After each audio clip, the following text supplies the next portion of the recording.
Let's face it, slow aging sounds like one of those slogans you'd see on a face cream, a yoga retreat flyer, or shouted across the internet by someone selling mushroom powder. It's vague, hopeful, and often implies you can somehow outwit biology by sheer force of kale and meditation. But when scientists talk about slow aging, they're not just talking about wrinkle counts or birthday denial, they mean something measurable, testable, and surprisingly grounded in molecular science.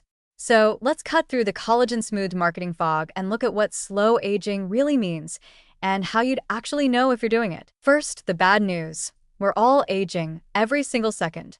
Even as you read this, your cells are dividing, your telomeres are shrinking, and your mitochondria are quietly muttering, "I used to be somebody." But the rate at which these processes unfold?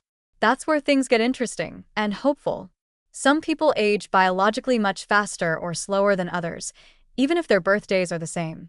That's what scientists are trying to measure when they talk about the pace of aging. Now, here comes the confusion. Most of the public equates aging with appearance. Wrinkles, gray hair, aching knees, and that thing where you make a weird grunt every time you get off the couch. But in science, aging is defined more broadly and less judgmentally. It's the progressive loss of biological function over time, especially when it starts to increase the risk of death or disease. Slow aging, then, isn't about staying photogenic. It's about delaying the system's level breakdown of your tissues, organs, and cellular machinery. But how do we actually measure that breakdown? Enter the tools of modern aging science. The first wave was pretty basic: blood pressure, cholesterol, fasting glucose, grip strength. Helpful, but limited. The second wave brought more sophisticated composite indices like the Frailty Index or phenotypic age, which combine dozens of markers into a single score.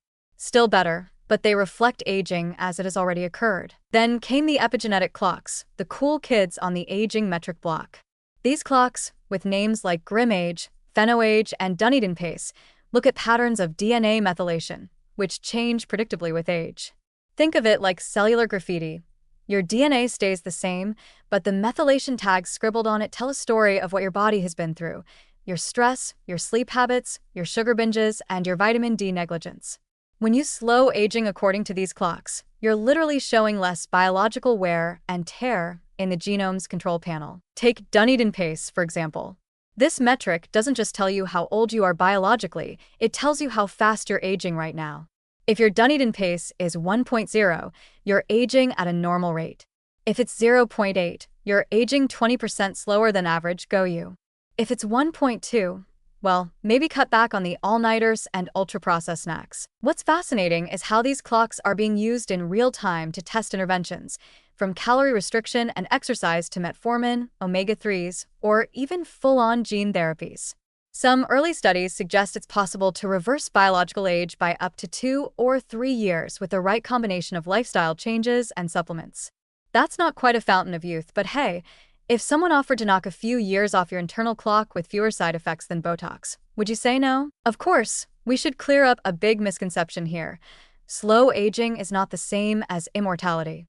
There is currently no evidence that humans can live forever, or even beyond the theoretical ceiling of around 120 years.